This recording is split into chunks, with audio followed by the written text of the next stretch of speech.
زمان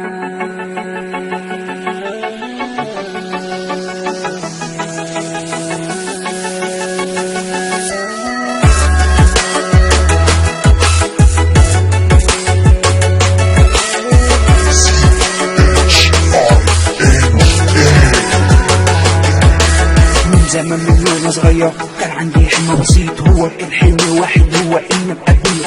لكن لما كبرت لقيت عندي 100 حلم، ولا واحد فيهم من ساعتها راضي يتم.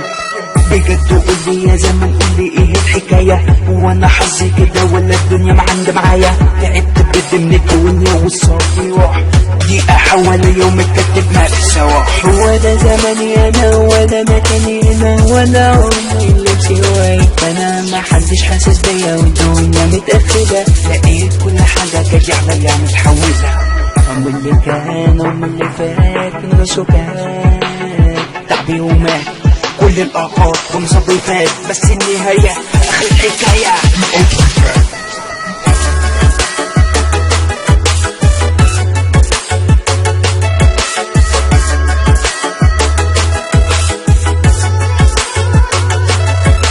حلم كل واحد من الحياة إنه يلاقي طريق يمشي فيه، بس كل ما بيمشي فيه بيقع.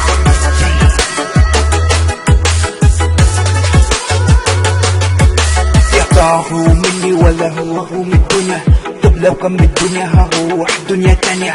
اتكلمت ببط مفيش حد يرد عليا، صرخت بصوت عالي محدش خد بايديا. بقى هي دي الحياة وصلت المنتهى، كل ما امشي في طريق الاقي كل واقف